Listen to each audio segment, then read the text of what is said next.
being watched. The government has a secret system, a machine that spies on you every hour of every day. I know because I built it. I designed the machine to detect acts of terror, but it sees everything. Violent crimes involving ordinary people, people like you. Crimes the government considered irrelevant. They wouldn't act, so I decided I would. But I needed a partner, someone with the skills to intervene. Hunted by the authorities, we work in secret. You'll never find us.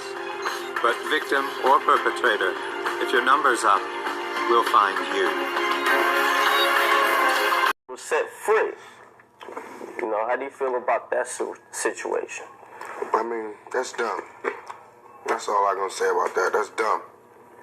Anybody who still believes in the justice system is smoking crack. Anybody who still believes in the justice system is smoking crack. Anybody who still believes in the justice system is smoking crack. Anybody who still believes in the justice system is smoking crack. And I got an ounce for their ass.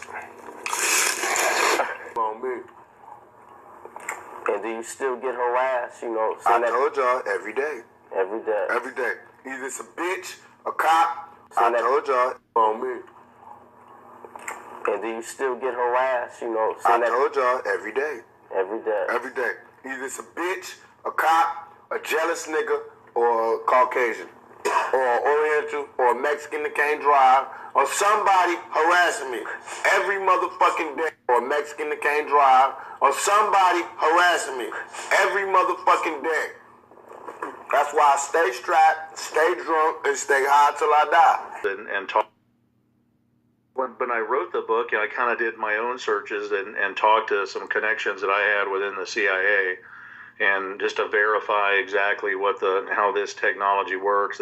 They wouldn't go as far as admitting putting voices in the heads. They had no problem admitting the directed energy capability, and started looking around. And prior to my book, there was, a couple of books where people had mentioned it in passing, but nobody with really any credentials. So when I wrote the book, I figured half the people that read this are going to think I'm just as crazy as the victims. But if it reaches a few people and convinces them that this is otherwise, then I figure it's done its job, and it seems to have done that. I've got a second book that's in editing right now called Guinea Pigs, Technologies of Control, which kind of goes more into the history of how it became, and, kind of at least what I see is, probably going to be the only way out of it. So, because everybody's looking for ways to shield themselves and things like that. And the bottom line is we're going to need socio-political change probably to do anything about it. I can see where that would be the case. Well, I have a copy of your book here, and I've read it, and I found it fascinating, especially.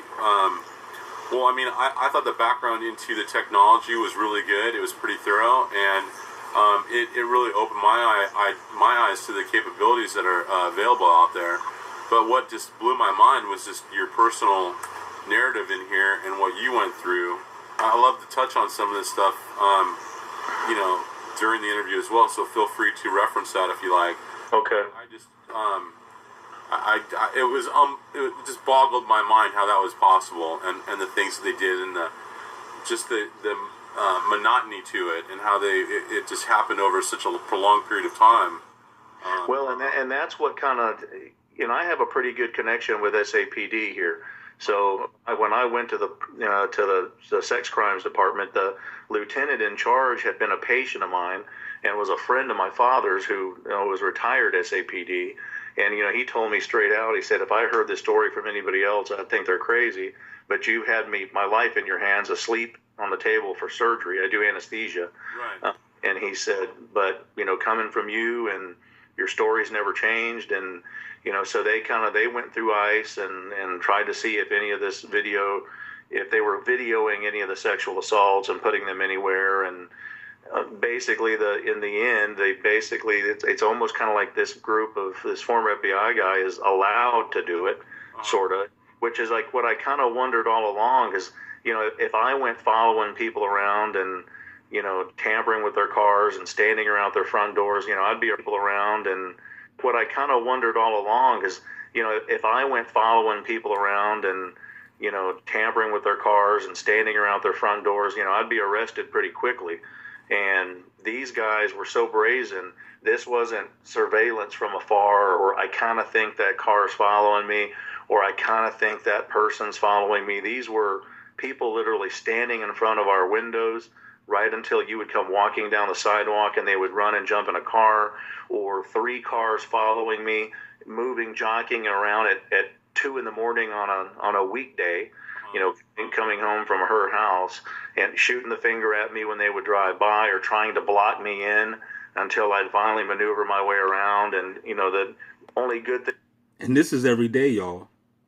For those that don't know, this is every day.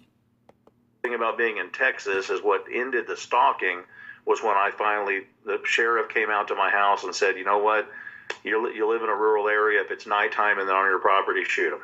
And there was not anything that was questionable. They are and why they might be being targeted, but let's talk a little bit more about some of the techniques that they use. Let's talk about some of the gang stalking that you mentioned and that you yourself experienced in your book. Can you tell me a little bit more about that?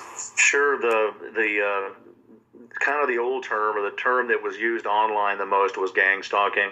I think in my book I even refer to it more as organized stalking, mainly because the term gang stalking, people kind of envision, kids in matching leather jackets or something out of the Warriors movie, which is not what this is. It's truly organized stalking. These are where you'll notice people unknown to you. These aren't people hired by a loved one or anything traditionally, or not an ex-boyfriend. People known and unknown. Your relatives, everybody. Or ex-girlfriend, but all of a sudden you notice, the same vehicles following you everywhere you go. People standing around your front door, standing around work, creating scenes in grocery stores around you where, they may be talking to someone else, within earshot of you, but talking about something you did or something you said to a loved one, and it's geared to let you know that there are people that know your lifestyle and know the specifics of your lifestyle. I think the organized stalking is done for 2 reasons. For one, it's a psychological warfare. It puts the person in a victim mindset. It also puts that victim down the pathway to a mandated psychiatric stay, because when they go around telling everybody that I'm being followed 24/7 by these people, and sometimes they'll tell neighbors or by these bots, or tell loved ones that they're FBI when they're not. So the victim starts telling everybody that they're under some type of federal investigation or federal surveillance, when usually I think this is probably being done by private investigators. However, it's private investigators, usually with former CIA or former FBI experience, and which is why they're being allowed to access the technology. At least in the case here in San Antonio, it was the PI group that we identified here. It was a former FBI fraud investigator that opened up. Now, out of all this, you did not hear this man not mention once about anything about some demons. Okay? He didn't mention no demons. FBI, CIA, local police, bots next door. Up his own private investigative agency after he retired. He hired nothing but his family members and pretty much advertises corporate espionage, and is the guy you turn to if you want to harass an ex-wife during a divorce proceeding to make her look crazy, possibly to get out of paying child support or get custody of your kids, or to get out of paying alimony. Other than getting you down that pathway to a psychiatrist and putting in you a victim mind state, I think the other function of the organized stalking is to GPS you by vicinity.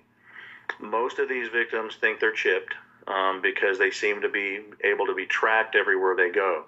And we have found a handful of chips in people, but by and large, after looking at... He's not talking about Lay's, y'all. He's not talking about Pringles. Not those type of chips. Thousands of them. for the slow ones in the back. eyes, and not only me doing some RF scans looking for chips, but ISA Act, which is an organization I'm affiliated with, has actually gone around the country actually scanning a lot of victims, doing radio frequency scanning. And while we will find radio transmissions either emanating into or from the victim, when you image those sites, we're not typically finding chips, which leads me to believe that most of this is probably being done without any type of an implant. Well, the way you would do that, in my mind, would be to stalk that person and GPS them by vicinity until you can use whatever technology that is being used to remotely track them, by their EEG. And there's other. Now remember, y'all, there's many ways, because including myself and including Tony Panaresco,